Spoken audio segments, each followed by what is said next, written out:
Good morning, dear student. Most welcome to the online classes of SBPS. In this video for 7 class in English, today I will teach you lesson number 7 में पढ़ा रहा हूँ. इसमें मैं पढ़ाऊंगा correct use of adjective, सही प्रयोग. तो पहला यूज क्या होता है देखिए, लिटिल आपने पढ़ा होगा, लिटिल, फिर उसके बाद आ लिटिल और फिर द लिटिल. इनका यूज बताऊंगा मैं तुमको. देखिए little means little and a little mean not much in quantity. little और मतलब होता है कि मात्रा में नहीं अधिक. used with uncountable noun, ये uncountable noun के उसके आते हैं. while the little means not much but that is available, अधिक नहीं लेकिन जो available होती है. देखिए these are degrees, positive, comparative and superlative. इस तरीके का थोड़ा उससे कम. Little is use for the things countable, uncountable साथ उसके आते हैं. इसी प्रकार से फ्यू होता है. जैसे कोई एग्जांपल लिखता हूं, there is little sugar, there is little sugar in the tea, चाय में. और दूसरा, there is little chance of recovery, there is a little आ जाएगा, little chance of recovery.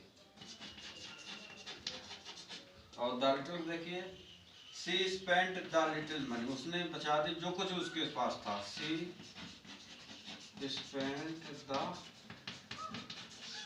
Little money है उस सी दैट सी हैड. ठीक है. इसके बाद दूसरा होता है फ्यू, a few और the few.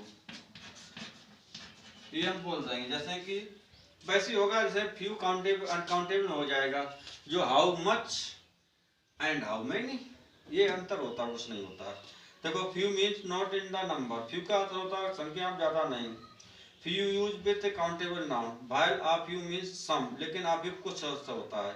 And the few means not many but all that is available. जैसा एग्जाम्पल पहला फ्यू का, few guests had left the party before midnight, बहुत कम गेस्टों ने छोड़ दी पार्टी. दूसरा, I have a few friends, मेरे पास कुछ दोस्त हैं. whom I can rely upon, इसको विश्वास करता हूँ. और लास्ट हो जाएगा the few coins I had, जो कुछ सिक्के जो मेरे पास थे. I had collected or lost somewhere, वो कहीं पर खो गए हैं. तो इसके बाद देखो क्या होगा आपका नेक्स्ट वन. तीसरा होता है मच एंड मैनी.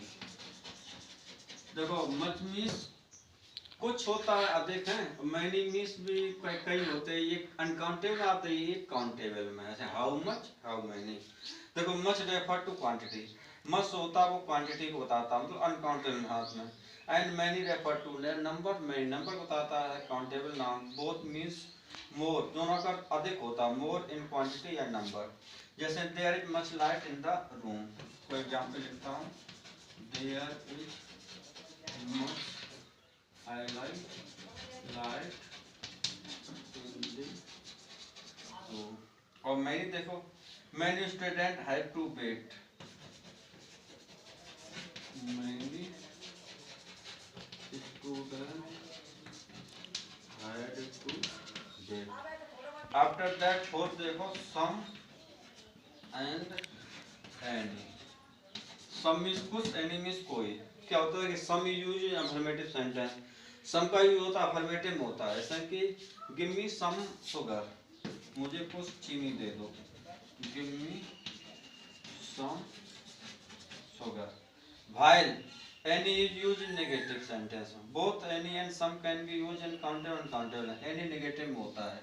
जैसे कि he did not have any money, कुछ भी लिख सकते हो, he did not have any money. इस तरीके से हो गए. तो लास्ट में आपके कुछ यूज और दिए गए हैं, क्या हो गए, each और every, EACH and every. Each means प्रत्येक, एवरी प्रत्येक, दोनों का अर्थ होता है. यूज डिफरेंस होता है. क्या होता है, each means one of the two or more things of any number.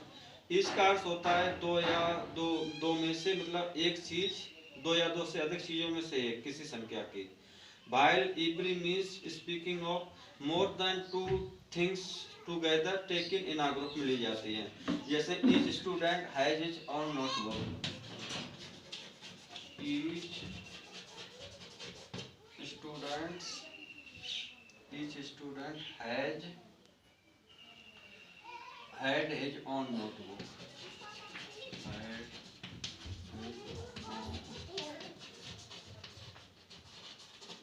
every देखो every man is loyal to the country, every man is loyal